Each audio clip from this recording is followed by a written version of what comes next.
السلام عليكم ورحمة الله وبركاته.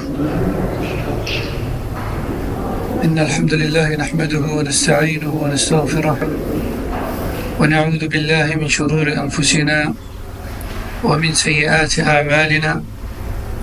من يهده الله فلا مضل له ومن يضلل فلا هادي له، وأشهد أن لا إله إلا الله وحده لا شريك له، وأشهد أن محمدا عبده ورسوله صلى الله وسلم وبارك عليه وعلى آله وصحبه أجمعين. أما بعد، فما زلنا مع موقف السلف الصالح من المبتدعة، وقد أخذنا في الدرس الماضي تعريف السلف الصالح، وأخذنا أيضا تعريف المبتدعة وبما وقعوا في هذه البدعة وهذا الضلال. فنواصل اليوم في ذكر بعض الآثار الدالة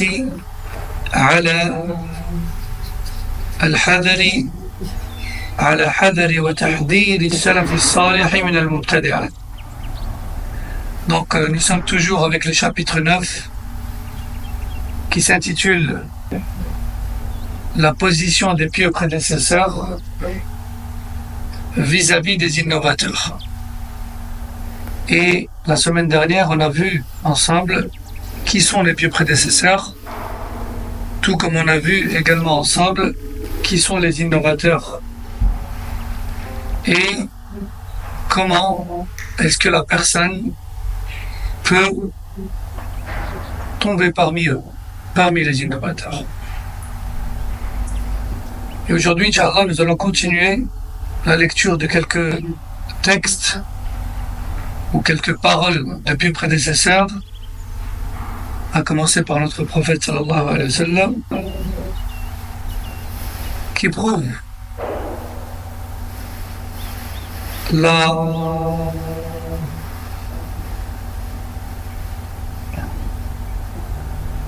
la prudence et la mise en garde face aux innovations et innovateurs de laquelle doit faire preuve le musulman. قال صلى الله عليه وسلم: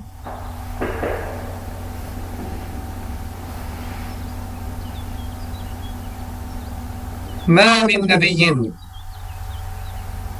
من نبي بعثه الله في أمة قبلي إلا كان له من أمته حواريون وأصحاب يأخذون بسنته ويقتدون بأمره، ثم إنها تخلف من بعدهم خلوف يقولون ما لا يفعلون ويفعلون ما لا يؤمرون. وهذا هو الشاهد، يفعلون ما لا يؤمرون يعني في الدين.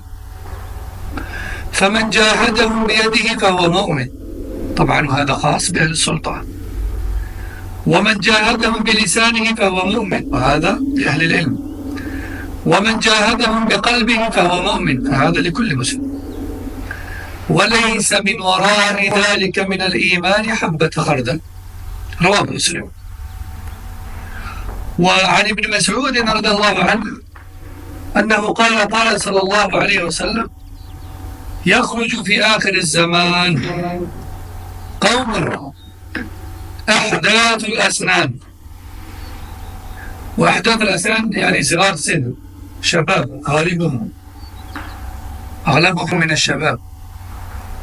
سفهاء الأحلام، يعني لهم أفكار سفيهة تدل على ضعف عقولهم.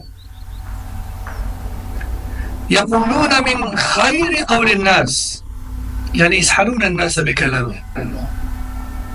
يمرقون من الإسلام كما يمرق السهم من الرمية. قال بعض أهل العلم: هذا الحديث دليل على كفرهم وخروجهم من البلاد، ولذلك أفتى كثير من العلماء بكفر الخوارج، منهم الشيخ ابن باز رحمه الله. ولكن جمهور أهل العلم على كونهم مبتدعة غير كافرين. ومن أدلتهم قول علي رضي الله عنه لما سئل عنهم أيمرقون من النار أيكفرون أيرجمون قال رضي الله عنه من الكفر فرون.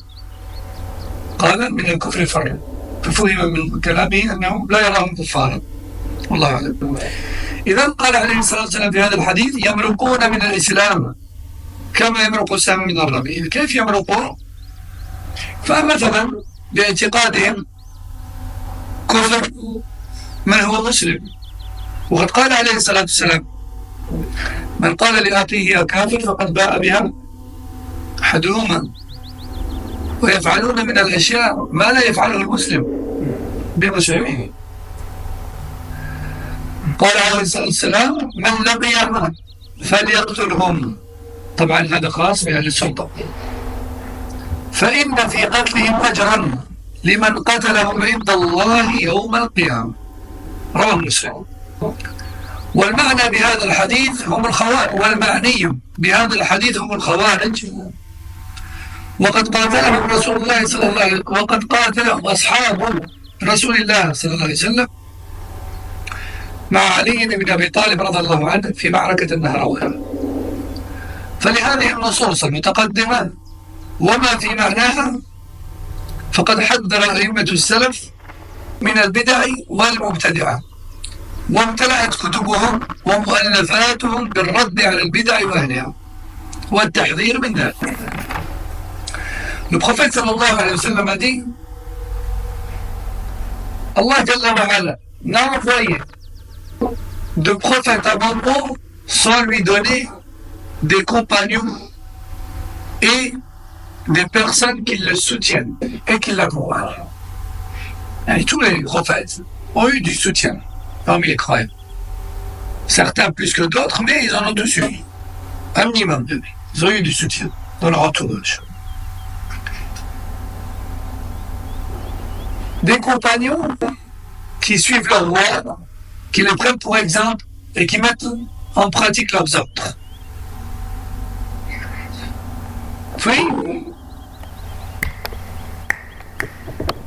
Puis, après la mort de ces prophètes et de leurs suiveurs, ont toujours fait leur apparition des personnes qui prétendaient être sur leur voie, mais qui ne pratiquent pas ce qu'ils prétendent, qui ne font pas ce qu'ils disent. Ou encore, le contraire, ils font ce qui ne leur a pas été demandé. Et c'est ce passage-là qui nous intéresse le plus ici. À votre avis, c'est qui fait en religion ce qui ne lui a pas été demandé?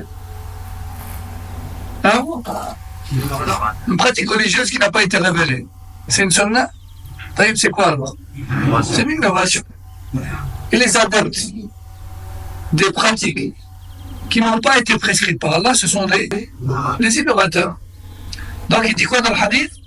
Puis après les prophètes et leurs suiveurs ont toujours succédé des personnes qui prétendaient être sur leur voie, qui ne font pas ce qu'ils disent, ou encore qu'ils font ce qui ne leur a pas été demandé. Celui donc qui les combat avec sa main est croyant. Bien sûr, attention, le ulama explique que combattre les innovateurs revient aux autorités musulmanes. Qu'on ne vient pas tout un chacun d'aller attraper les personnes qui lui semblent mubtadi'ah. Comme le Khawarij, quoi, dire, moi je vais les tuer, c'est des Khawarij. Qui es-tu toi? Ton agissement il va faire plus de mal que de bien. C'est les autorités musulmanes qui s'occupent de ça. C'est pas toi et moi, avec le couteau de la cuisine. C'est les autorités. Le ulama, ils insistent là-dessus. Parce qu'encore une fois, parmi les bêtises de ces gens-là, c'est qu'ils agissent avec leur raison. Ils agissent avec leur raison et non pas avec la bonne compréhension des textes qui est celle des premiers musulmans. Et nous, on ne doit pas interpréter les textes à notre manière. Nous, on doit faire le contraire d'eux. On doit interpréter les textes avec la compréhension des premiers. Sahaba, les plus près, c'est le salih. Et les ulama disent que lorsque le prophète dit celui qui les combat avec ses mains, physiquement, alors il est croyant, c'est-à-dire les autorités, ou celui à qui les autorités ont donné une part de pouvoir. Mais pas n'importe qui. Parce que si n'importe qui se met à faire ça, le résultat c'est quoi? L'anarchie. C'est le désordre, c'est l'anarchie. وَمَنْ جَاهَدَهُمْ بِلِسَانِهِ. Et celui qui lutte contre eux à travers sa langue, alors il le croira également. À votre avis, qui peut se permettre d'aller au front face à eux, débattre avec eux afin d'annuler leurs arguments et leurs égarements? Les gens de science. Donc ça concerne les gens de science, les gens qui en sont capables.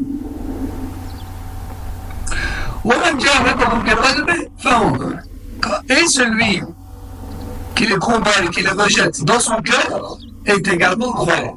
Et ça, à votre avis, c'est un combat qui? À tout le monde.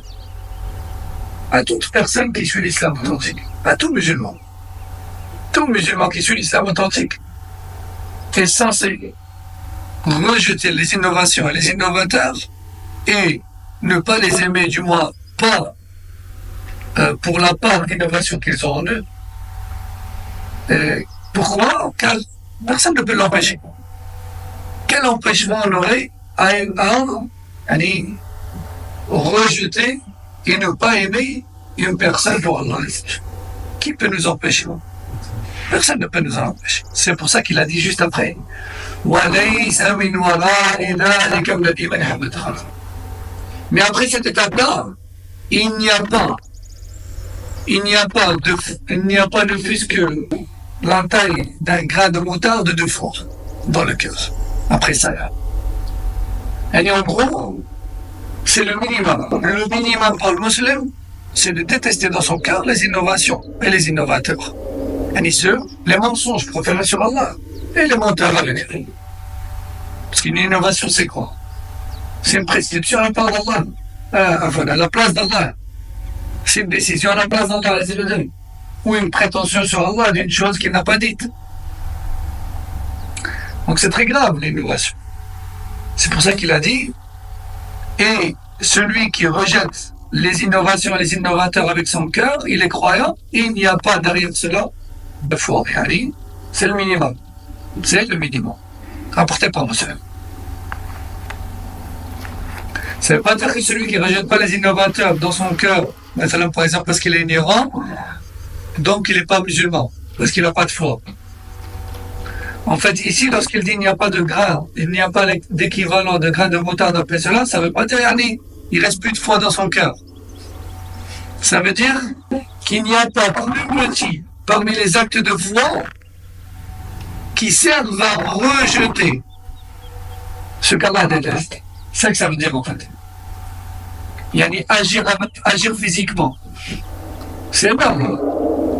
Agir à travers la langue, par la réplique et tout ça. C'est énorme.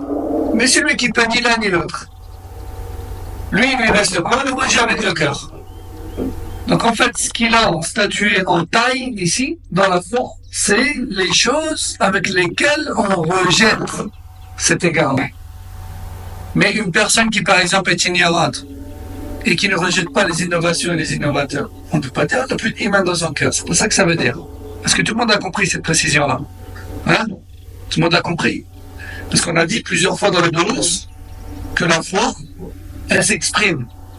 Elle est tout d'abord dans le cœur, puis elle s'exprime comment? À travers la langue et les membres. Donc en fait, ici, il est question du moyen par lequel on exprime le rejet de l'innovation. Vous avez compris? Et le rejet de l'innovation, c'est un acte de foi. On peut le faire avec la main, si on a le pouvoir, on peut le faire à travers la langue, si on fait partie des gens de science. Si pas, ben au moins, le fait de détester cela dans son cœur. Ça y est.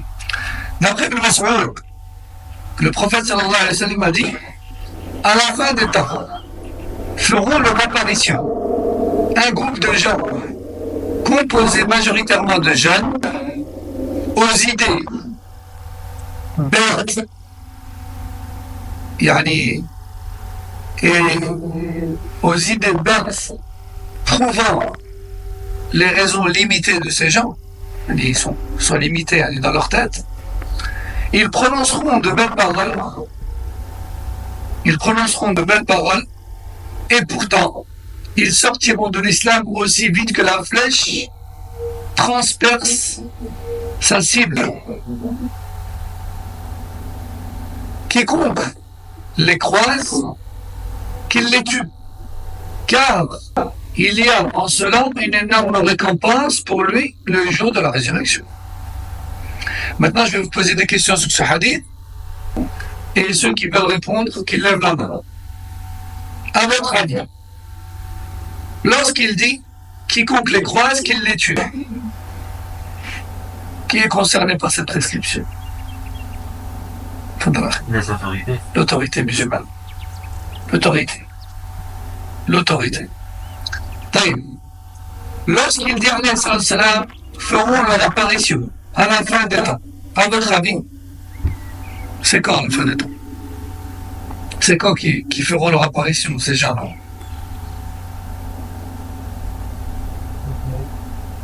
Le vendredi, non? Oui, c'est vrai que le dernier jour, ce sera vendredi, mais ces gens-là sont une secte, en fait, qui fera leur apparition bien avant le dernier jour. À votre avis, les questions de quelle secte ici? De quel groupe innovateur? Hein? Le Khawarij, les extrémistes Khawarij. D'accord? Aujourd'hui, ils ont plusieurs bannières. Ils peuvent s'appeler Sharia for Belgium, Sharia for UK, peuvent s'appeler Al-Qaïda, ils peuvent s'appeler Daesh, ils peuvent s'appeler Al-Nusra, ils peuvent s'appeler Boko Haram, ils peuvent s'appeler Anison, plusieurs bannières, mais au final, leur croyance, leur méthodologie, leur façon de faire, elle est pareille. Hein? Al-Sunnah al-Jama'a les appelle Al-Khawarij. Al-Khawarij, c'est ce qui les caractérise. C'est ce titre-là qui les caractérise. Les plus prédécesseurs les ont appelés Al-Khawarij. Les révoltaires sans science, les semeurs de troubles. Donc, il dit dans ce hadith, à la fin des temps. En fait, les ulama disent à la fin des temps, c'est-à-dire depuis l'époque des compagnons. Depuis l'époque des compagnons. Parce que le Rasul sallallahu alayhi wa sallam, déjà, sa venue, c'est l'un des signes de la fin des temps. Et la communauté musulmane, c'est la dernière des communautés de la dunya. La dernière des communautés religieuses suivant un message divin dans cette dunya. Et donc les ulama disent que le Khawarij, celui qui est à leur origine, celui qui est le premier homme qui est à l'origine de Khawarij, c'est cet homme qui s'est révolté contre le prophète sallallahu alayhi wa sallam, verbalement, lorsque il a reproché au prophète sallallahu alayhi wa sallam de ne pas avoir correctement départagé le butin de guerre. Il lui a dit sois juste dans ton partage. Oh Mohammed, voyez le manque de respect, car tu n'as pas été juste.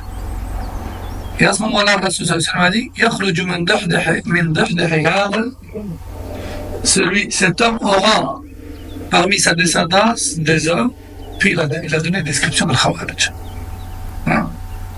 Des hommes dont la récitation du Coran lui semblera meilleure que la vôtre, leur prière meilleure que la vôtre, etc., mais qui pourtant sortiront de la religion aussi vite que la flèche transperce sa cible, et qui pourtant ne comprendront rien de ce qu'ils récitent, etc., etc. Donc c'est cet homme-là, en fait, qui est à l'origine de Khawarij. Puis ensuite, ça s'est enchaîné. Ils ont fait leur apparition beaucoup plus en force, un peu plus tard, à l'époque de Omar, puis de Othman, puis le summum de la période de Khulafa al-Rashidin, c'était à l'époque d'Ali ibn Abi Talib. Et puis ensuite, ça s'est enchaîné dans le monde. Donc, je répète le hadith, feront leur apparition à la fin des temps. C'est-à-dire depuis l'époque de Sahaba jusqu'à aujourd'hui. On est toujours dans la fin des temps. Un groupe de personnes, un groupe composé majoritairement de jeunesse. Et si vous remarquez, tous ces groupes-là, toutes ces sectes-là, en général, ce sont des jeunes. Pas leur rang. En général, ce sont des jeunes. Et voyez tous ceux qui sont partis d'ici vers les terres dites de guerre. On n'a pas entendu qu'il y a eu beaucoup de personnes âgées qui sont allées ça. Ce sont souvent des jeunes qui se font avoir par les vidéos de propagande, le petit anachide derrière, hein, les petites images d'enfants massacrés, hein, pour montrer un peu le Hamas, cette jalousie, cette haine. Et puis ensuite, on est parti. Parfois des familles de frères et sœurs entières, hein, qui partent, comme d'ici de Roubaix par exemple. Et en général, ce sont des jeunes. C'est rare qu'il y ait une personne réelle, un parent, voilà, qui... En général, c'est des jeunes. Subhanallah. Pourquoi? Parce que dans la période, parce que jeunesse plus ignorance en religion égale dégâts. Égale dégâts. Jeunesse plus ignorance, et si on peut ajouter à ça temps libre et argent, égale dégâts, égale catastrophe. C'est la triste réalité. Donc il dit composé majoritairement de jeunesse, aux idées farfelues et bêtes dues à l'or. Et le ulama dit parce que leurs raisons sont en général limitées. Quand tu parles avec lui, en fait, il est dans des rêves, en fait. Hein, il est dans des rêves. En fait, lui, il pense qu'il va partir en Syrie, qu'il va trouver un royaume où il y a des sosies de Sahaba, et où il va combattre au nom d'Allah dans un vrai jihad mashroua, et que les anges vont venir le prendre par la main, l'emmener al Jannah, lui offrir 70 hur al-ayn, etc. On le voit dans la propagande, il y a des anachid de fond qui en partent un peu, qui bercent. On voit des femmes en voile qui portent des armes et qui poussent leurs enfants sur une balançoire. Viens, ici c'est la belle vie. Ici c'est viens signer ton CDI pour le Jannah. Alors qu'en fait il n'en est rien. Il n'en a absolument rien. Regardez le Rasul sallallahu alayhi wa sallam dit quoi? Soufaha wal ahlam. Ils ont des raisons limitées. Ils ont des idées bêtes, stupides. Yaquluna min khayri qawli an-nas. Ils prononcent des paroles qui ensorcellent les gens. Des paroles qui endorment les gens. Des paroles qui font rêver. Mais qui font rêver qui, encore une fois? L'ignorant, miskin. L'ignorant. من لقيهم يمرقون من l'islam. Donc ils sortent de l'islam aussi vite que la flèche sort ou transperce sa cible. Pourquoi? Parce qu'ils font aux musulmans et aux croyants des choses qu'un musulman ne fait pas. Hein? Et on connaît tous le hadith du prophète dans lequel il dit celui qui dit à son frère oh kafir, oh mécréant, alors l'un des deux, alors cette parole tombera sur l'un des deux. Alors cette parole tombera sur l'un des deux. Et c'est l'un des deux devra la subir. Et comme on l'a dit, on a encore dans un autre hadith, il dit alayhi salam dans une autre version de ce même hadith, يقتلون أهل الإسلام ويذرون أهل الإسلام. Ils passent leur temps à tuer et à massacrer les gens de l'islam tout en laissant tranquilles les idolâtres. Tout en laissant tranquilles les idolâtres. Attention, on n'est pas en train de dire que ce qu'ils font comme attentat, etc., ils peuvent le faire aux non-musulmans, mais pas aux musulmans. C'est pas ça que les savants disent. Mais, si leur djihad, leur prétendu djihad, il était vraiment légiféré selon les règles, avec un gouverneur officiel à leur tête, vers qui ces gouverneurs et ces chefs d'armée doivent se diriger normalement? Vers les musulmans comme eux ou vers les non-musulmans combattants de l'islam et ennemis de l'islam? Vers qui? Hein? Ajib, répondez. Rasul sallallahu et ses compagnons. Est-ce que ils combattaient quand besoin il y a les ennemis d'islam ou les musulmans? Les ennemis d'islam.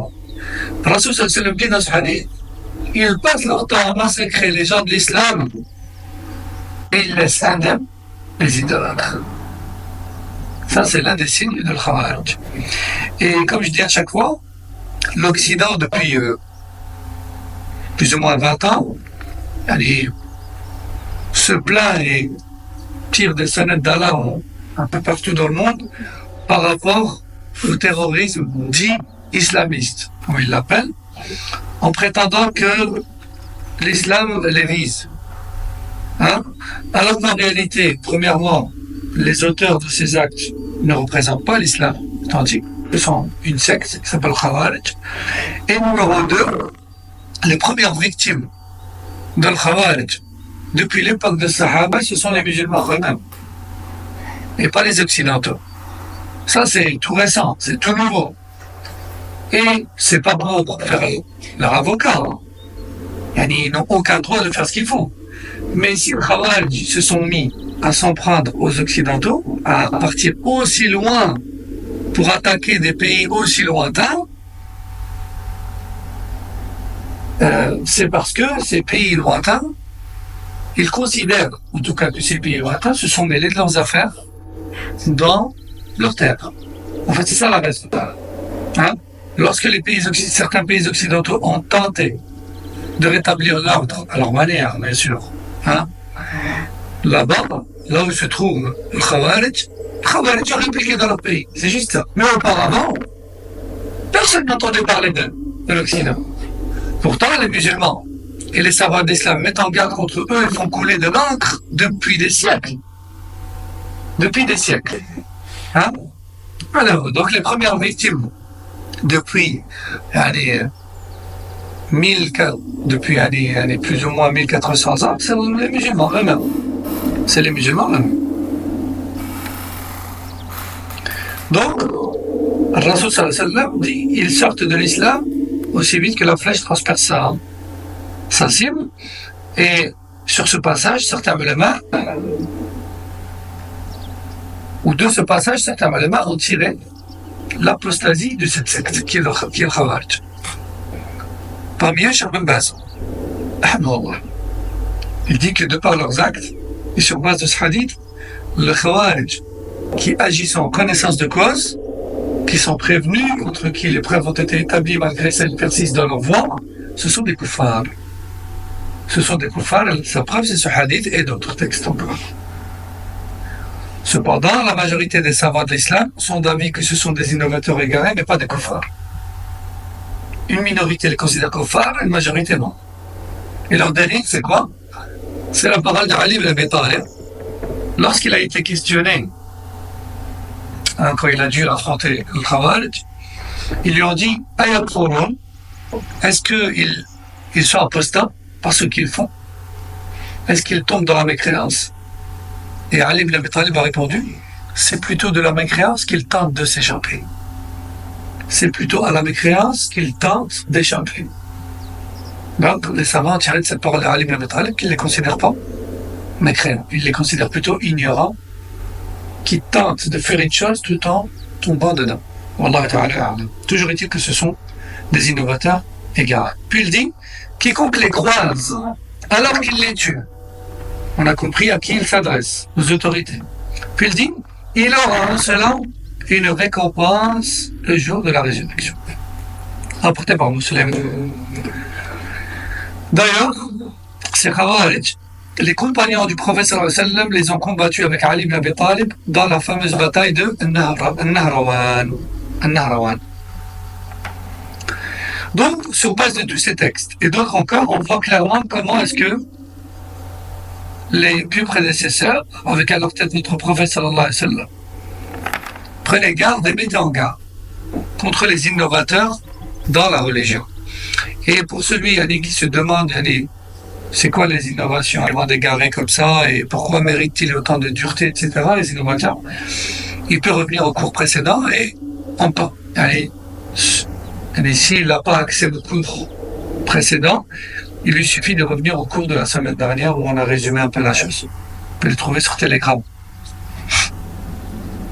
Et c'est pour cette raison que les livres des plus prédécesseurs, parmi les imams, sont remplis de mise en garde contre les innovateurs. فقد روى مسلم في صحيحه عن يحيى ابن يعمر وحميد بن عبد الرحمن أنه قال يحيى لعبد الله بن عمر وذلك في الحج لقياه في الحج فقال إنه قد ظهر قبلنا أناس يقرؤون القرآن ويتفقرون العلم يتتبعون العلم وذكر شأنه وأنهم يزعمون أنه لا قدر وأن الأمر أنف قال ابن عمر فإذا لقيت أولئك فأخبرهم أني بريء منهم وأنهم براء مني والذي يحلف به عبد الله ابن عمر لو أن لأحدهم مثل أحد ذهب فأنفقه ما قبل الله منه حتى يؤمن بالقدر. À la fin de la période de Sahaba, à l'époque de Abdullah ibn Umar, par la grecque, qui faisait partie des plus jeunes parmi les Sahaba, à l'époque donc où Abdullah ibn Umar avait atteint un certain âge et où il faisait partie des plus grandes références de Sahaba encore vivants. Deux hommes ont profité de faire le Hajj pour rencontrer Abdullah ibn Umar au Hajj. Et ces deux hommes sont Yahya ibn Ya'mar et Humayd ibn Abd al-Rahman. Ils sont partis faire le Hajj et on en profitait pour questionner Abdullah ibn Umar concernant une secte d'innovateurs qui venait de faire son apparition chez eux. Je ne me trompe pas, c'était en Irak, Allahu a'lam. Si je ne me trompe pas, c'était en Irak. En Irak ou bien Sham, un des deux. Et lorsqu'ils ont croisé Abdullah ibn Umar, ils lui ont dit Ya Abu Abdurrahman, Abdullah ibn Umar, ça connaît, c'est Abu Abdurrahman. Ils lui ont dit Oh Abu Abdurrahman, chez nous, il y a un groupe de personnes. Écoutez bien comment ils les décrivent. Hein. Ils ne les décrivent pas comme des illettrés, des gens qui connaissent rien. Et en général, les innovateurs, les têtes d'innovateurs, ils ne sont pas suivis aveuglément, enfin, quand je dis aveuglément, ils ne sont pas suivis sans raison. Ils sont suivis parce qu'ils ont des bagages.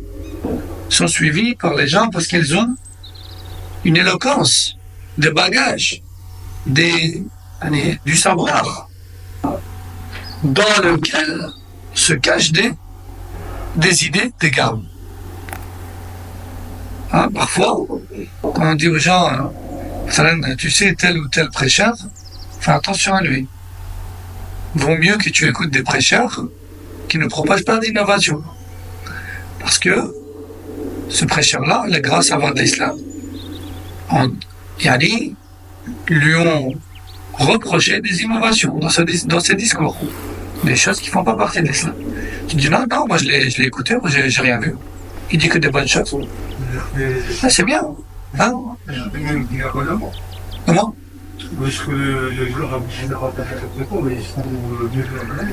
C'est tout simplement son ignorance en fait. Son ignorance qui fait que il n'a pas encore suffisamment d'acquis que pour prendre conscience qu'en fait la science religieuse et les dangers que l'on peut rencontrer sont très subtils. Et on ne les voit pas venir. Toi, maintenant, tu dois subir une chirurgie du cœur. Tu vas chez le premier médecin venu, où tu cherches les avis, tu cherches les vrais chirurgiens, les aux compétences confirmées, reconnues par tous, etc. Tu cherches le chirurgien par excellence. Tu ne donnes pas ton cœur au premier venu. Ça, hein? Allez, je donne un exemple poussé, moi. Ta voiture, juste. À l'époque de la carrosserie, tu la donnes au premier carrossier venu. Tu la donnes à quelqu'un de compétent, de reconnu. Ça, que dire de ce qui te fait rentrer au paradis ou en enfer? Ta religion. Hein? Pareil. Tu dois faire confiance au véritable savoir de la communauté. Les savants du Coran et de la Sunna, qui les interprètent avec la compréhension des premiers musulmans, Sahaba, Tabi'i. Donc, cette personne qui dit « Non, moi, j'ai entendu que des bonnes choses de ces discours », elle est sincère, en fait. Elle est sincère. Mais ce qui la pousse à dire ça, c'est le fait qu'elle soit encore limitée en connaissance, et donc, la mesquine, il n'est pas encore capable de déceler. Il fait confiance facilement. D'où l'importance de l'apprentissage pour qu'il comprenne qu'il ne peut plus donner son oreille au premier venu. Écoutez ça. Yahya ibn Ya'mar, et avec ça clôture, Inch'Allah, Yahya ibn Ya'mar, ainsi que Humayd ibn Abd al-Rahman, croient dans Abdullah ibn Umar. Et ils lui disent, Ya Aba Abdurrahman, chez nous, il y a un groupe de personnes qui a fait son apparition. Comment sont-ils? Eh bien, ce sont des personnes qui lisent le Coran. Déjà, rien que ça, ça mérite respect. Ils lisent le Coran, ils mémorisent le Coran, ils maîtrisent le Coran. Ils قرؤون le Coran. Ils lisent le Coran. Et يتفقهون يتتبعون. C'est pas ils apprennent la science, c'est ils poursuivent la science, où qu'elle soit. Ils lâchent rien. Ils suivent les assises, ils apprennent, ils écoutent, ils vont voir tous les rapporteurs de textes, de hadith. يتتبعون يتفقهون. العلم. Ils poursuivent l'ilm partout au milieu. C'est pas n'importe qui, hein. Et ils ont cité quelques-unes de leurs caractéristiques surprenantes et impressionnantes comme celle-là. Mais quel est le problème? يزعمون أنه لا قدر. Mais ils prétendent qu'il n'y a pas de destin. Ils prétendent que ça n'existe pas le destin, il n'y a pas de destin. وأن الأمر أنوف. Et que les choses se produisent il y a un autre terme subitement, sans être précédé par quelconque prédestination ou décision ou volonté de qui que ce soit. Ça arrive comme ça. Ça fait subtil, subitement comme ça, les choses arrivent. Il n'y a rien qui prépare ces événements-là. وأن الأمر أنوف. Il n'y a pas de destin. Abdullah ibn Umar a dit, si vous revoyez ces personnes-là, alors dites-leur que je me désavoue d'eux. Et par Allah, s'ils donnent comme sadaqa une quantité d'or similaire à la chaîne montagneuse de Uhud, Allah n'acceptera pas d'eux, jusqu'à ce qu'ils croient au destin. Le destin, c'est un pilier de la foi quand même. Jusqu'à ce qu'ils croient au destin. Fin de citation. Donc, vous voyez comment Abdullah ibn Umar n'a pas hésité à se désavouer et à mettre en garde contre cette innovation qui est cette fois-ci de l'ordre de la croyance. Que les innovations peuvent être dans la croyance, peuvent être dans la pratique, peuvent être dans les paroles. Là, ici, c'est dans la croyance. Et ils avaient pour croyance qu'il n'y a pas de destin. Et en fait, cette secte, c'est celle de l'Qadariya. Celle de l'Qadariya. L'Qadariya, à la base, ce sont ceux qui rejettent le Qadar. Mais il y a plusieurs types de Qadariya. On a ceux qui disent qu'il n'y a pas de destin. Les choses se produisent comme ça, subitement, sans précédent. Et on a des Qadariya qui sont à l'opposé dans l'extrémisme, que l'on appelle plus précisément Al-Jabriya, barakallahu fik, Al-Jabriya, qui eux disent si, il y a un destin, mais un destin qui ne nous laisse aucun choix. Tout nous est imposé. Que ce soit les bonnes ou les mauvaises actions, tout ce qui nous arrive, eh bien, c'est pas de notre faute, c'est le destin. Et ils comparent d'ailleurs l'être humain à la plume emportée par les vents. Ils disent, Ibn Adam, ils le comparent à une feuille emportée par les vents. Ibn Adam, quel waraqa, ils disent c'est comme une feuille ou comme une plume emportée par les vents. L'être humain n'a pas le choix. Ça, c'est le Jabri. Ils disent qu'Allah a imposé à tout un chacun tout ce qui arrive. Et le Qadariya, tout court, le Qadariya de base, eux, ils disent qu'il n'y a pas de destin. Ils disent Allah n'a pas prédestiné. Et les autres disent Allah a prédestiné, mais il ne nous a laissé aucun choix. Et les Sunna al Jama'a, ils disent quoi? Eux, ils sont où? Ils sont au milieu. Ils disent Allah a prédestiné. Mais il a laissé une part qui nous revient à nous, à savoir le libre arbitre. Le libre arbitre, Allah Azzawajal nous a donné la possibilité de vouloir, de ne pas vouloir, de choisir le bon et le mauvais chemin. Alors, est-ce qu'il y a une différence entre les innovateurs et les gens innovants? non, c'est pareil. C'est pareil. Pareil. Al-Bida, Mubtada, c'est pareil. Il y a notamment qui disait que les innovateurs, c'est les têtes, et les gens innovateurs, peut-être que c'est aveuglément. Oui, peut-être qu'ils prennent en compte al-Mufta'ila, qui signifie ceux qui font. Ceux qui font. Donc ceux qui ont inventé. Effectivement. Mais en fait, si on les cite ensemble, si on dit al-Mubtadi'a wa Ahl al-Bida, là, à ce moment-là, à chacun son sens. Mais si on dit Ahl al-Bida tout seul ou bien al-Mubtadi'a tout seul, on vise par là tous les gens qui sont adeptes des innovations. Qu'ils soient eux-mêmes les inventeurs, les inventeurs de cette innovation ou de simples suiveurs. Non. Mais comment ils justifient ça? Parce que dans les textes, quand on lit qu'il faut croire au destin, qu'il faut croire au destin qui sont bons. Les innovateurs, comment ils justifient ça aux gens? Parce que avec l'aql, leur dalil, c'est leur raison. Ils ne conçoivent pas cela. Ils disent la raison, elle ne conçoit pas cela. Oui, mais par exemple, moi, si je vais lire un livre et je lis noir que c'est marqué dans ce jour. Parce que toi, tu lis avec ta fitra, avec ta saine nature. Et ta raison, elle est préservée de toute corruption extérieure. Mais eux, ils sont rentrés dans la philosophie. Et la philosophie fait perdre la raison. La philosophie, déjà, en elle-même déjà, fait perdre la raison. Hein. Et puis, elle fait perdre la logique et la raison. Et puis, quand elle est mêlée à la religion, c'est la catastrophe. C'est la catastrophe, la philosophie. Je vais vous raconter une petite anecdote. Ça, c'est un savant qui raconte cette histoire. Il dit, un jour, il y a un homme, parmi les gens de Bida, qui s'est intéressé à ça, la philosophie, al-kalam, commence à s'intéresser à ce que disait l'Asha'ira, à ce que disait le Mu'tazila, etc. C'est des philosophes, en fait. Et puis, il s'y est intéressé. Il est rentré dans leur rang, etc. Et puis, il a atteint un certain niveau de la philosophie. Et un jour, il a été voir son père qui est âgé et qui est encore, il a encore sa raison saine, yani. Et lui, il fait quoi? Il ouvre le Mus'haf, il lit le Coran, il le comprend comme tout le monde, avec ses sens apparents, et puis c'est tout, ça s'arrête là. Le prophète sallam m'a dit de faire, je fais, je ne suis pas plus long.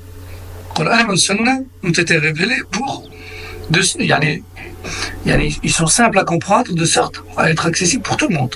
Ça. Et cet homme est parti voir son père âgé, il lui a dit, tu sais, papa, moi, maintenant, je suis un docteur. J'ai atteint un niveau. Il a étudié chez les Al-Kalam. Il dit, un docteur, là. Je suis un docteur. Il a dit, docteur, il a dit, tu soignes quelle maladie? Il ignora son père.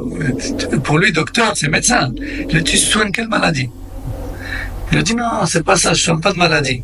Il a dit, ah, d'accord. Il a dit, c'est quoi comme docteur alors? Il a dit, non, en fait, moi, je suis capable de te convaincre. Ils étaient autour d'un plat. Ils étaient en train de manger. Et dans l'assiette, il y avait des djadja, une poule. Enfin, un poulet entier. Des djadja. Et il lui a dit, en fait, mon intelligence, elle me permet de te convaincre que là, dans le plat, par exemple, il y a deux djadja, deux poulets. Toi, t'en vois qu'un. Mais moi, il y a moyen que je te fasse tourner la tête et que je te convainque qu'il y en a deux. Son père, de par sa fitra, c'est mature. Il n'est pas rentré là-dedans, lui. Son cerveau, sa raison, elle n'est pas corrompue par tout ça. Il lui a dit, Masha'Allah. Il lui a dit, tu sais quoi? Il lui a dit, hadihi li wa thaniya lak. Il lui a dit, tu sais quoi, ce poulet-là, il est pour moi. Et le deuxième, je te le laisse. Le deuxième, il est pour toi. C'est par toutes ces choses-là, en fait, qu'il s'égare. Le texte, il est clair, effectivement. On ne compte pas les versets dans le Coran qui parlent de l'Qadar. On ne parle pas les hadiths qui parlent de l'Qadar. Mais, Masakin, Allah les a égarés avec sa justice. Car ils le méritent. Car ils ont des choses en eux qu'il faut qu'ils le mettent. Et les gens les suivent. Aveuglement, parce que c'est pas vrai. Non, les gens les suivent. Moi, je me rappelle une fois, dans une mosquée précédente où je me trouvais, une fois, il y a un adepte de l'Ikhwani, donc un Ikhwani, mais il faut savoir que l'Ikhwan, de toute façon, ils s'intéressent à toutes les mouvances. L'Ikhwan, ils n'ont pas une aqida qui les regroupe. L'Ikhwan, ils s'entraident avec tout le monde, parce que leur but, c'est le nombre et l'impact dans la société. C'est juste ça leur but, l'Ikhwan. Ils s'entraident avec le Rafidi, le Soufi, le Tablighi, même le Kafir. Tout est bon à prendre, tant que ça fait du nombre. Et je me rappelle qu'il y avait le représentant de l'Ikhwan dans cette région-là, en Belgique, qui était venu dans le masjid et il a fait quoi? Il est venu avec une feuille. Je sais pas si vous avez déjà vu. Parfois, il y a des dessins qu'on appelle trompe-l'œil. Trompe-l'œil. En fait, c'est un dessin. Allez, quand tu le regardes, il se peut que, à ton premier regard, tu vois une certaine forme. Il se peut qu'un autre juste à côté de toi, non, lui, il voit l'autre forme qui est dans le dessin. Il vient avec cette feuille, il s'assoit dans le masjid, il nous regarde. On était un groupe de frères. Et il nous pose la feuille, il nous dit, dites-moi ce que vous voyez. Il y en a, il a dit, ben moi, je vois une femme. Il y avait une silhouette de tête, la femme. L'autre, il dit, non, moi, je vois autre chose. Je me rappelle pas ça.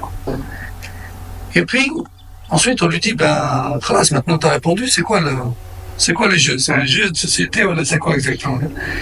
Il a dit, non. Ça prouve qu'on peut chacun avoir sa vision des choses. Vous voyez? Donc, la divergence, il n'y a pas de mal, c'est humain. Non. Si la divergence, il n'y a aucun mal dans la divergence, c'est humain. Chacun peut avoir sa conception des choses et avoir sa aqida. Pas de problème. Vous avez vu comment ils essaient de... Mais bon, lui, c'était un amateur, hein, avec son petit dessin trompe-l'œil, il aurait pu un peu mieux se former. Puis nous, on lui a expliqué que voilà, c'est une question de wahi, de révélation, de qala Allah, qala Rasoul, et que c'était pas si simple que ça. Même après, il est parti fâché, il n'est pas revenu. Non, Suleiman. Est-ce qu'on va débattre avec lui? Non, le salaf nous ont dit, il ne faut pas débattre avec. Parce qu'il suffit que ce jour-là, Shaitan, il lui insuffle une ambiguïté à laquelle tu n'as pas réponse. Il se peut qu'elle rentre dans ton cœur et que tu ne puisses pas t'en débarrasser. Ça peut s'avérer dangereux. Non. Même quelqu'un de science. Si, quelqu'un de science qui maîtrise ce sur quoi ils sont et qui est capable de démanteler leur talent et de sauver des gens de leur filet, bien sûr. Ça peut même s'avérer être obligatoire pour lui. Ça fait partie de l'amr ma'ruf nahy anil munkar, ça fait même partie du djihad fi sabilillah. La lutte dans le sentier d'Allah, à travers l'ilm. سبحانك اللهم وبحمدك أشهد أن لا إله إلا أنت أستغفرك وأتوب إليك وصلى الله وسلم على نبينا محمد وعلى آله وصحبه السلام عليكم ورحمة الله وبركاته